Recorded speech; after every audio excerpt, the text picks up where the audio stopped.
Imagine discovering, like, a philosophical weapon so potent, so corrosive, that critics actually believed it was designed to just erase the universe. Oh, yeah. Like no gravity, no morality. Right, no cause, no effect, just a total apocalyptic, suffocating void. And 2,000 years ago, a philosopher named Nāgārjuna was accused of unleashing exactly that.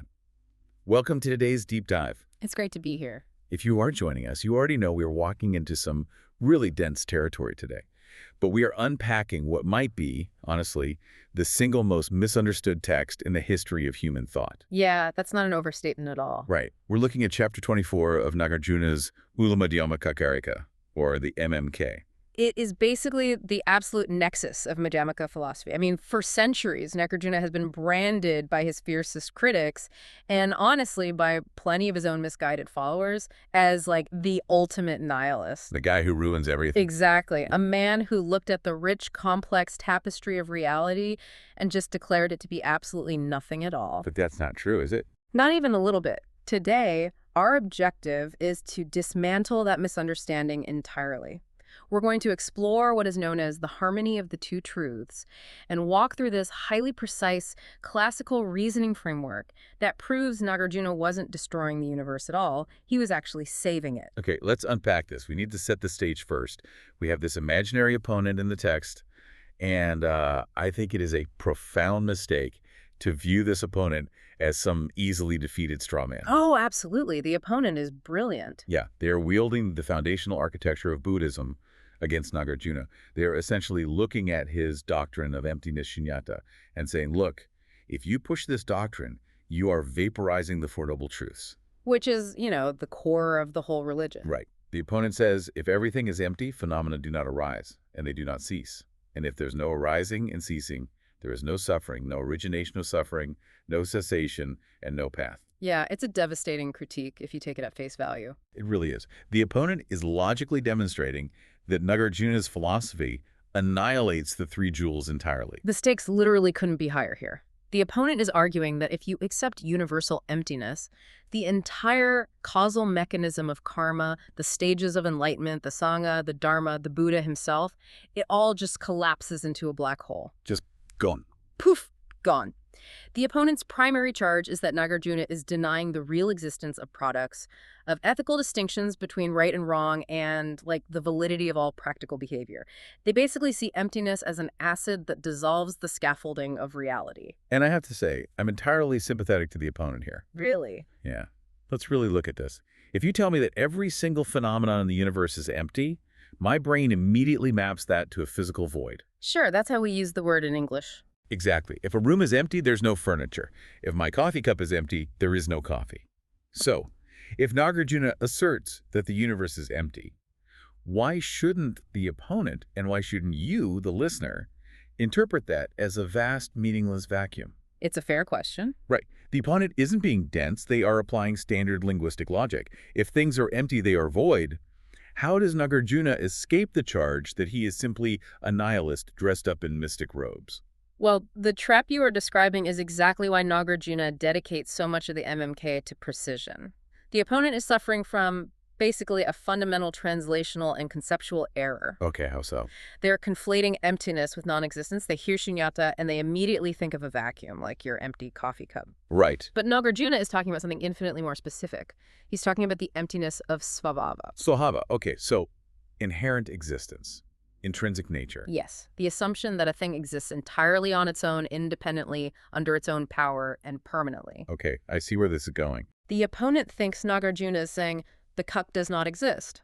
But Nāgārjuna is actually saying the cup does not exist inherently. It does not have a solitary, immutable cup essence. Its existence is entirely contingent. It's dependently co-arisen. Meaning it relies on other things. Exactly. It relies on the clay, the potter, the spatial dimensions, the historical concept of what a vessel even is, and the perceiving mind. So because it relies on all those parts, it doesn't have its own independent reality. Right. Because it is completely dependent on all these non-cup elements, it is entirely empty of intrinsic, independent cupness. Hold on, let me challenge that real quick. Go for it. Because the opponent could just reply, fine, the cup is made of parts, the clay, the atoms, the quarks, but eventually you have to hit bedrock, right? Ah, the search for the fundamental particle. Yes. The opponent's terror comes from the idea that if everything is empty, there is no bedrock anywhere. It's just, turtles all the way down. Yeah. And if there is no foundational, inherently existing substance anywhere in the cosmos, then doesn't the whole structure of reality just dissolve into a phantom? If nothing has inherent existence, isn't that practically indistinguishable from nothing existing at all? And that right there is the crux of the panic. The opponent believes that functionality requires absolute inherent solidity. They think you need a solid foundation to build a house. Exactly. They believe that for a cause to produce an effect, both the cause and the effect must possess a rigid, independent essence. But Nāgārjuna's response to this is arguably one of the greatest philosophical pivots ever recorded. This is the mic drop moment. Total mic drop. In verse 7, he basically tells the opponent, you are terrified of a ghost. He says, you don't understand the purpose of emptiness, you don't understand the nature of it, and you certainly don't understand emptiness itself. He does not hold back. Not at all. To cure the opponent's panic, Nāgārjuna doesn't just redefine a word. He introduces an entirely new epistemological framework. He shifts the ground beneath the opponent's feet by introducing the concept of the two truths. Right, the two truths framework. Yeah. And this is where the architecture of the MMK gets incredibly dense, but so fascinating. Yeah, it really does. Nāgārjuna states that the Dharma is entirely founded on these two truths. We have the conventional truth, the world-ensconced reality, which we can call T1, and we have the ultimate truth, T2. Okay, let's break those down. So T1 is the realm of dependent origination. It's where functionality happens. It's where karma operates, where scientific models work, where you buy groceries, walk the path, and experience cause and effect. And then T2, the ultimate truth, is the profound realization that everything in that T1 conventional realm is entirely empty of inherent existence. It's the emptiness of svabhāva. Yes. Now, the brilliance of verse 10 is how Nāgārjuna binds them together. He states explicitly that without relying on conventional truth, the ultimate truth cannot be taught. You need the words to teach the concept that words are empty. Exactly. And without realizing the ultimate truth, liberation cannot be reached. But wait, our brains immediately want to create a hierarchy here. They always do. Yeah, like the moment you label something ultimate truth, it implies superiority. It sounds like the conventional world is just a dirty, messy illusion, a lie that we need to escape from so we can ascend to the pristine, superior, ultimate truth. Doesn't the very terminology suggest that T2 is more real than T1? It absolutely suggests that to a mind conditioned by dualism, which is, well, pretty much all of us, and that's why Nāgārjuna issues a severe warning. The ultimate truth is not more real than the conventional truth. It isn't. No. In fact, positing the ultimate truth as a superior independent realm is exactly the mistake that leads to the nihilistic void the opponent is so terrified of. If you elevate T2 into an absolute reality that negates T1, you destroy functionality. Which brings us to one of the most famous and honestly chilling metaphors in the entire text. Nāgārjuna warns that emptiness, when misunderstood, destroys the slow-witted. Yeah, verse 11. He says it is like a snake grasped ineptly by the tail, or a magic spell cast incorrectly. Think about the psychology of that for a moment. It's visceral. Very. If you grasp emptiness as a superior absolute void that renders the conventional world fake or meaningless, you will fall into a state of deep philosophical depression or severe moral apathy. Because why bother, right? Exactly. If nothing is real, why practice ethics? Why cultivate compassion? Why care about the suffering of others? Just illusion anyway. That's the trap. Grasping the snake by the tail means using the doctrine of emptiness to justify a destructive withdrawal from conventional reality. The snake whips around and bites you. Your spiritual practice becomes a sophisticated defense mechanism for apathy. That is a staggering psychological insight. He's acknowledging the extreme danger of his own philosophy. It's a cognitive hazard. It's a huge one. But if we aren't supposed to create a hierarchy between T1 and T2, how exactly do they relate? Like, how do you simultaneously hold the truth that a car is rushing toward you in traffic and the truth that the car, you, and the traffic are entirely empty of inherent existence? Yeah, you can't just stand on the road and say the car is empty. Right. Who get hit by a conventionally real car. So to resolve this, Nāgārjuna deploys what we can think of as a triad. We have to analyze 3 distinct interrelated spheres to understand this harmony. Okay, let's go through the triad. Sphere 1 is the conventional truth, the world of dependent origination. Sphere 2 is the ultimate truth, the emptiness of inherent existence. Got it. And the third? Sphere 3 is the relationship or the union between the two. How do they actually connect? And to figure this out, we apply a classic Indian logical tool known as the tetralemma. The fourfold logic. Right. We test the relationship across 4 possibilities. Are conventional truth and ultimate truth entirely different? Are they exactly identical? Are they both identical and different? Or are they neither? Okay, let's subject this to the tetralemma. Let's take the first premise. Are they totally different? Let's see what happens if they are. If T1 and T2 are entirely separate, independent realms, we are right back in the opponent's nightmare. If emptiness is completely different from the conventional world, then emptiness acts as an outside force that annihilates the conventional world. The emptiness of the cup would literally destroy the cup. Exactly. If they were strictly different, emptiness would preclude functionality. Yeah. You couldn't have an empty cup that still holds water. The ultimate would wage war on the conventional, so they cannot be different. Well then, let's jump to the second premise of the tetralemma. Are they exactly identical? Like, are dependent origination and emptiness just 2 synonymous words for the exact same thing? If they were strictly identical, we wouldn't need a path to liberation. Because we already be there. Right. You wouldn't need to analyze the conventional world to realize its ultimate nature. You would just see it immediately. Furthermore, conventional phenomena arise and ceaseless storm gathers and dissipates. Yeah. If emptiness were strictly identical to the storm, emptiness itself would be born and would die. Emptiness would become a conditioned, temporary thing. Which goes against the whole concept. Exactly. Nāgārjuna explicitly states that failing to distinguish the 2 truths means missing the profound nature of reality. A traffic light is a conventional truth. Its lack of inherent essence is its ultimate truth. You cannot substitute one for the other in practice. You can't stand in an intersection meditating on ultimate emptiness and expect the conventional traffic to pass through you. Precisely. They are not strictly identical. Okay, our Aristotelian logic wants things to be A or not A. But Nāgārjuna is systematically closing all the exits. They aren't different, they aren't identical. Nope. And the tetralemma also forces us to reject both and neither. Because asserting that they are both identical and different is a logical contradiction. That just doesn't make sense. Right. And asserting they are neither just leads to an unintelligible dead end where no discourse is possible at all.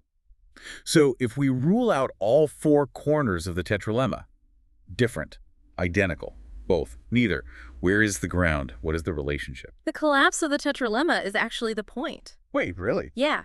By proving that the relationship between the 2 truths cannot be pinned down by any conceptual absolute, Nāgārjuna reveals something breathtaking. The 3 spheres, conventional truth, ultimate truth, and their relationship, are themselves empty of inherent existence. Whoa, okay, let's pause there because that is a massive ontological shift.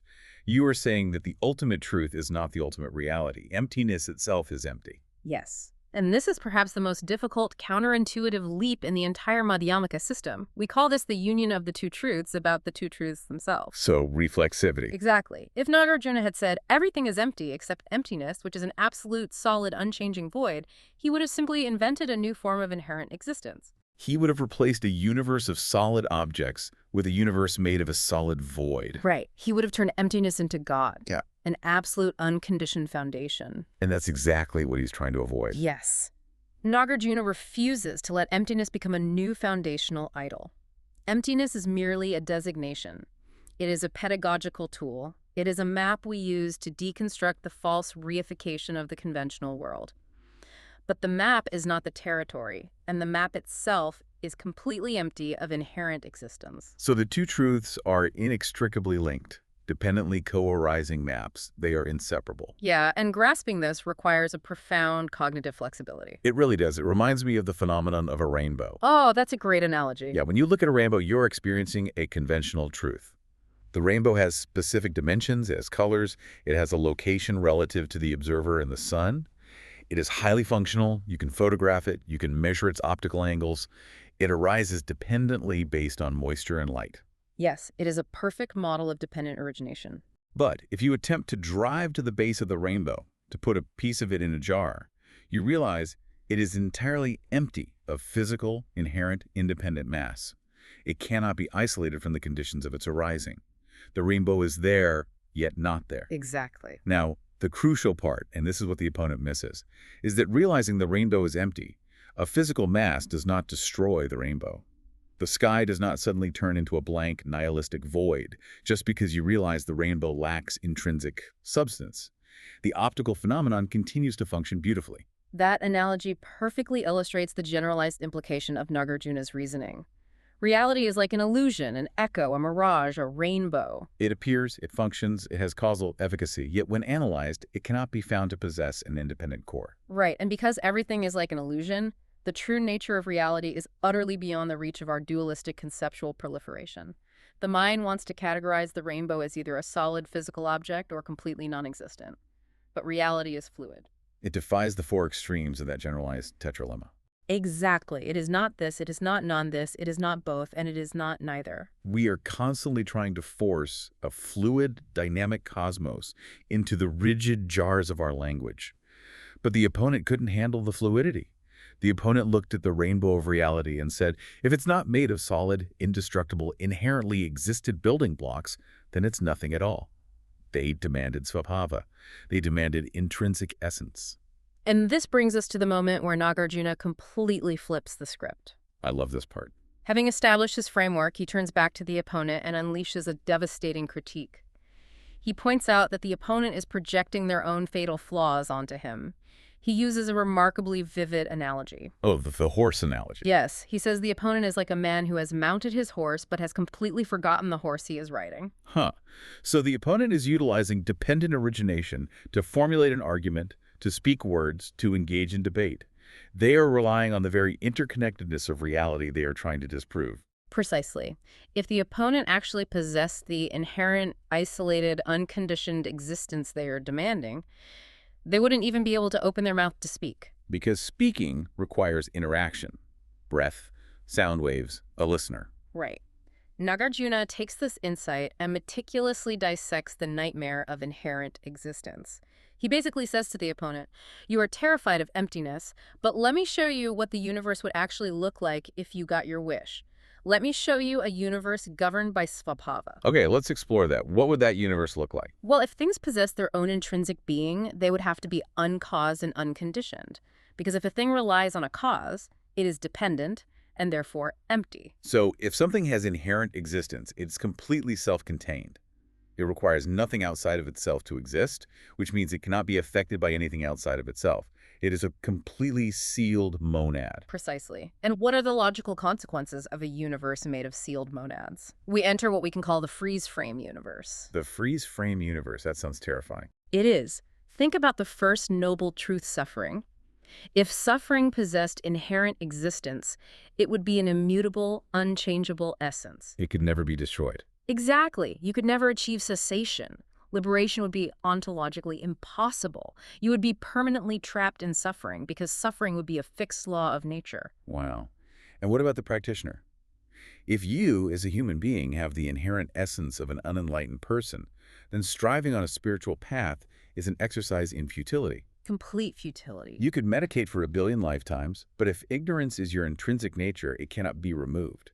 You cannot change into an enlightened being, because to change means giving up one state for another. Inherent existence forbids change. It shatters the very concept of cause and effect. Action would have no consequences. Karma would cease to function. Think about a seed. A seed could never become a tree. Because to become a tree, it has to stop being a seed. Right. For a seed to sprout, it must be affected by water, soil, and sunlight. It must interact, and it must eventually cease to be a seed to become a sapling. If a seed possesses the inherent existence of seedness, it must remain a seed for all eternity. The irony is just breathtaking here. Nāgārjuna is demonstrating that the opponent's frantic demand for realness and solidity is the very thing that destroys the universe. Yep. They projected their own flaw. The opponent accuses Nāgārjuna of nihilism, but it is the opponent's philosophy of inherent existence that results in a dead, paralyzed, completely non-functional cosmos. If reality isn't empty, it is a frozen photograph. It is dead. But because reality is empty of inherent existence, it is a movie. Yes, it flows. It breathes. It allows for transformation, for cause and effect, for the growth of the seed, and for the path to enlightenment. Emptiness is not the destroyer of the universe. Emptiness is the engine of change. It is the necessary breathing room of the cosmos. As Nāgārjuna explicitly states in verse 38, if there were essence, the phenomenal world would be immutable, unarising, and unceasing. Therefore, to deny emptiness is to deny all mundane and customary activities. Emptiness is the precondition for everything. Okay, this is a towering intellectual victory. I mean, Nāgārjuna has completely dismantled the opponent's attack. Emptiness saves the Four Noble Truths. Emptiness saves causality. Emptiness saves the universe. It's tempting to just, drop the mic and walk away feeling like we've entirely solved the riddle of reality. And that feeling of triumphant certainty is exactly what Nāgārjuna warns us against in the final stages of the Madhyamaka framework. Of course he does. No resting on our laurels. None at all. Having deconstructed inherent existence, we have to navigate the extremely treacherous psychological terrain that follows. The human mind is desperate for a resting place, a conceptual anchor. Nāgārjuna's method identifies four major traps, four extremes that we will instinctively fall into if we aren't highly vigilant. Let's break these traps down, because I see these playing out constantly, not just in ancient philosophy, but in modern science, in contemporary spirituality, and honestly, in our daily lives. They are everywhere. Trap number one is naive realism. This is like the default setting for most of human history. This is when you grasp dependent origination. You see the conventional world of cause and effect functioning beautifully, but you completely ignore emptiness. Right. In your rainbow analogy, this is the person who believes the rainbow is a solid arch of painted stone in the sky. They reify the appearance into an absolute reality. They think what they see is exactly what inherently is. Yes. It is the assumption that because our scientific models and sensory perceptions work so well conventionally, they must be describing an inherently existent, solid universe. Naive realism is highly functional for building bridges, but it ultimately leads to immense suffering. Because things break. Exactly. We inevitably attach to things that we believe are permanent, only to be crushed when they reveal their transient, empty nature. Then we have trap number two, nihilism. This was our opponent's fundamental error. This is grasping emptiness as a sheer void and rejecting dependent origination. So realizing the rainbow has no physical mass and therefore concluding that the sky is blank, optics are a lie, and the experience of beauty is just a delusion. Psychologically, this looks like the person who reads a bit of quantum physics, realizes everything is mostly empty space and probability fields, and decides that nothing matters, ethics are a joke, and life is meaningless. It is the ultimate spiritual dead end, which leads to trap number 3. Dualism. This one is tricky. It's a very subtle and pervasive trap. It happens when you accept both conventional truth and ultimate truth, but you accept them as inherently real and fundamentally opposed to each other. This is the split life, right? The person who thinks the spiritual world of emptiness and the material world of daily life are locked in a permanent war. Yes. You see this in ascetic traditions where the body and the world are viewed as a dirty prison that the pure, empty soul must escape. It's a schizophrenic ontology. You are constantly trying to transcend the conventional, viewing your daily life, your job, your family, as an irritating distraction from the real, ultimate truth. And finally, trap number 4. Monism, or radical oneness. Oh, this one is everywhere today. It's profoundly common in modern spiritual circles. It is the rejection of both truths entirely in favor of a transcendental, featureless oneness that erases all diversity, all functionality, and all distinction. It's an attempt to collapse the dynamic, dependently originated universe into a giant, undifferentiated soup. Exactly. It sounds deeply profound to say everything is one, but from Nāgārjuna's perspective, this is just a hyper-reification. It turns the entire cosmos into one giant, inherently existent monolith. It destroys the beautiful, diverse, functional mechanics of dependent origination. If everything is just a featureless one, then who is suffering, who is teaching, and who is achieving liberation? Monism destroys the path just as effectively as nihilism. So if we can't be naive realists, we can't be nihilists, we can't be dualists, and we can't be monists. How on earth are we supposed to live? How do we synthesize this? The synthesis is the middle way. The famous middle way. Yes, it is a dynamic razor-edge balance. It is a posture of mind that is entirely free from all extremes. It doesn't aggressively assert this, and it doesn't aggressively assert non-this. So you aren't rejecting the world, but you aren't clinging to it either.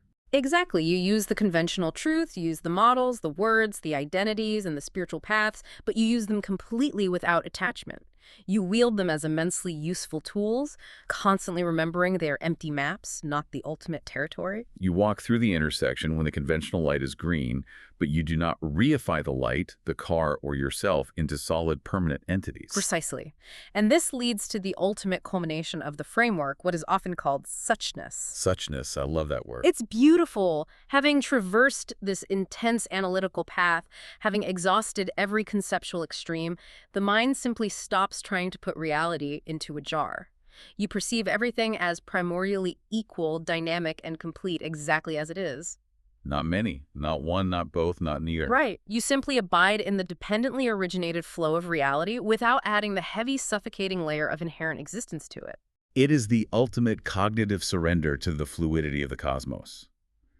As we reach the end of this deep dive, the harmony Nāgārjuna has achieved is just staggering. We started with a philosophy that looked like a weapon of mass destruction. And we end up with a framework that intimately protects the delicate web of everything we know. The great summary of Chapter 24 is that emptiness does not deny causality, it does not deny karma, and it does not deny the path to liberation.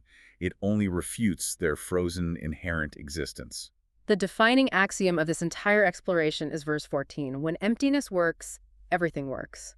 When emptiness is unacceptable, nothing works. That's the golden rule. It really is. The models of your life work beautifully as long as you understand they are empty. The moment you freeze them into absolute realities, the machinery of the universe grinds to a halt. And I want to bring this directly to you listening to this. This isn't just an abstract debate between ancient monks. This is the architecture of your psychological suffering and your potential freedom. Absolutely. You rely on incredibly complex maps every day.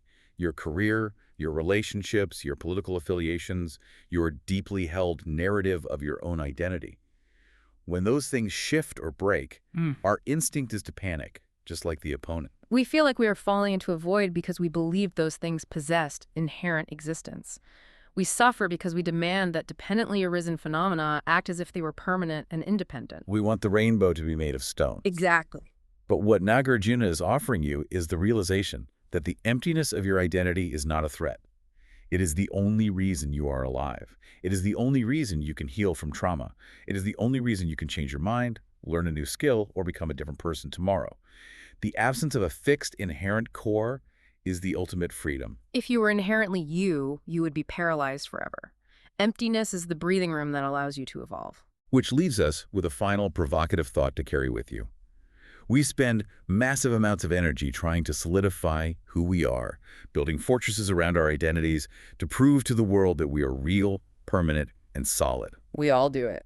But if emptiness is truly the engine of all transformation, what would happen if you entirely stopped trying to solidify your identity today? If the you from yesterday is completely empty of inherent existence, what infinite, unconditioned version of yourself are you entirely free to become right now? That is the profound liberation of the middle way. Thank you for joining us on this incredible journey into the source material. It's a deep pool, but the water is clear once you get used to it. We will see you on the next deep dive.